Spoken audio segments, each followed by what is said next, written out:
હાય બકડી, તારા લગ્નમાં આવી ગઈ. માસી હવે તમારે આની કાંઈ ચિંતા કરવાની જરૂર નથી. હવે હું આવી ગઈ છું. કપડાથી માંડીને બધી વસ્તુ, કટલેરી, ઓલું ફેલું ઠેલું બધું હું સંભાળી લઈશ. અંજનાબેન તો અમારા શેરીમાં જ રહીએ છે. તમે એના મામી છો?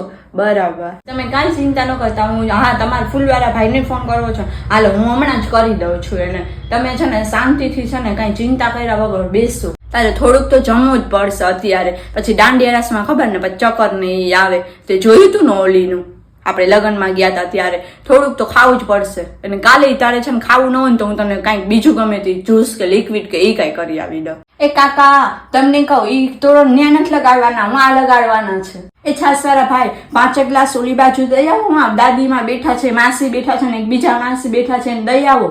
પીળી સાડી તમે છે ને પીઠીમાં ને એ ટાઈમે પહેરજો. અત્યારે દાંડિયા રાસમાં છે ને તમે કંઈક ચમકતું ભમકતું જ પહેરજો તો જ સારું લાગશે. પૂછી જોવો તમે માસીના. એ માં જીજુનું આખું નામ ન લખતી, એક જ અક્ષર લખશે ખાલી. પછી માં જીજુ આગળ છે ને તો અક્ષર ગોતાવડાય છે. એ ઓલી બ્યુટી પાર્લર વાળી નંબર લાવતો. બેન તમે ક્યાં રહી ગયા? આને તૈયાર કોણ કરશે? અને હેરસ્ટાઈલ બાકી છે, બધું મેકઅપ બાકી છે, નેલાઇટ બાકી છે, બધું એમનેમ બાકી છે. જલ્દી આવો હાલો. માસી હા હવે જાય પછી આપણને કેવા જલસા થઈ જાય નહીં? જ્યાં જવું હોય ત્યાં એ છૂટી.